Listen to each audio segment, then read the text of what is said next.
اللہ اکبر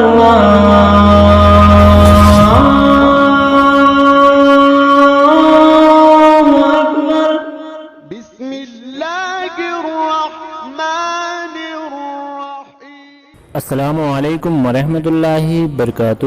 پیارے دوستو، حضرت مولانا سعد صاحب نے اپنے بیان میں ایک بات سنائی۔ انہوں نے یہ بات اس لیے سنائی کہ جو آج کل ہمارے مسلم بھائی دوسری چیزوں میں لگے ہوئے ہیں، دوسرے صوبوں میں کام کر رہے ہیں، جو کمپنی وغیرہ ہو، کہ ان کا یقین کتنا بدلا ہوا ہے، اس کے اوپر انہوں نے ایک بات سنائی۔ یعنی کہ جب وہ مسجد میں خطبہ دے رہے تھے تب انہوں نے یہ بات سنائی کہ میں ایک مرتبہ سفر کر رہا تھا اور نماز کا وقت ہو گیا، اذان ہو گئی اور بارش بھی ہو رہی تھی، اور جو ساتھ میں ساتھی تھے حضرت جی نے کہا اور کہنے لگے کہ یہیں قریب میں، حضرت جی کے ساتھ ایک ساتھی تھے اور وہ کہنے لگے کہ یہیں قریب میں ہماری فیکٹری ہے، وہیں پر چل کر ہم لوگ نماز ادا کر لیتے ہیں۔ تو حضرت جی نے پوچھا کہ وہاں پر کتنے ساتھی ہیں؟ تو اس شخص نے کہا کہ یہاں پر 400 ساتھی ہیں جو کام کرتے ہیں۔ تو حضرت جی نے کہا میں وضو کر کے آ رہا ہوں، آپ سارے ساتھیوں کو جمع کر لیجئے۔ تو اس شخص نے کہا کیوں حضرت جی، کیوں جمع کر لے؟ تو حضرت جی نے یعنی کہ حضرت مولانا سعد صاحب نے کہا کہ سلام دعا ہو جائے گی اور دین کی کچھ باتیں ہو جائیں گی، دین اسلام پر کچھ ڈسکس ہو جائے گی۔ تو وہ ساتھی کہنے لگا کہ حضرت جی یہاں پر تو صرف غیر مسلم یعنی کہ ہندو ہی لوگ کام کرتے ہیں، کوئی مسلم نہیں ہے۔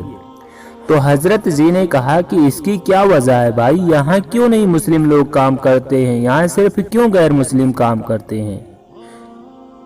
تو وہ شخص کہنے لگا کہ حضرت جی اگر میں مسلمانوں کو کام پہ رکھتا تو وہ دن میں کئی مرتبہ نماز پڑھنے کے لیے جاتے، اس کی وجہ سے کام میں رکاوٹ پیدا ہوتی ہے۔ پھر حضرت جی نے کہا کہ اس کا یقین اس چیز پر نہیں گیا کہ اگر کام کرنے والے لوگ نماز پڑھیں گے، نماز پڑھنے جائیں گے تو کیا وقت لگتا ہے میرے بھائی، 2-3 نمازوں کا وقت کام میں لگتا ہے، ظہر کا لگے گا، عصر کا لگے گا اور مغرب کا بھی لگ سکتا ہے، اور اس میں صرف اور صرف 20 اور 25 منٹ لگ سکتے ہیں۔ اگر 20-25 منٹ تک کوئی بندہ نماز ادا کر لے تو کتنا بڑا کام ہے میرے بھائی۔ نماز کا ثواب وہ بندہ نماز ادا کرے گا لیکن مالک کو بھی اس کا ثواب ملے گا، کیونکہ وہ کام سے چھٹی دے کر اس بندے کو نماز کے لیے بھیجا، تو اس کا یقین اس پر نہیں ہوگا تھا میرے بھائی۔ 20-25 منٹ تک لوگ کام بند کر کے نماز پڑھ لیں گے۔ وہ بندہ کہنے لگا کہ 20-25 منٹ تک لوگ کام بند کر نماز پڑھ لیں گے تو اس کے کام میں کیا رکاوٹ ہو جائے گی؟ تو میرے بھائیوں اور بہنوں، سوچنے کی بات ہے کہ ہمارا یقین کتنا بدل چکا ہے کہ صرف نماز پڑھنے کی وجہ سے ایک مسلم بھائی مسلمانوں کو کام پر نہیں رکھ رہا ہے۔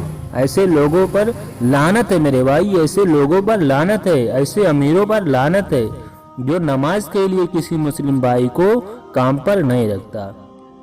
اس لیے ہمارے بھائیوں اور دوستوں سے گزارش ہے کہ میرے بھائی آپ اللہ تبارک و تعالیٰ اور حضور پاک صلی اللہ علیہ وسلم اور نماز سے محبت کرے، اپنے مسلم بھائیوں سے محبت کرے۔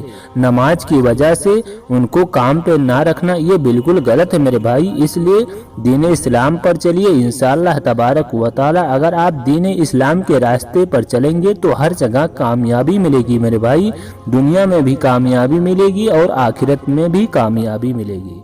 تو اللہ تبارک و تعالیٰ سے دعا ہے کہ اللہ تبارک و تعالیٰ ہمیں اور آپ کو دین اسلام کے راستے پر چلنے کی توفیق عطا فرمائے اور جنت میں ہمارا داخلہ فرمائے۔ تو پیارے دوستو، اگر آپ کو یہ ویڈیو اچھی لگی ہو تو اس ویڈیو کو شیئر کرتے اللہ حافظ، دعاؤں میں یاد رکھنا۔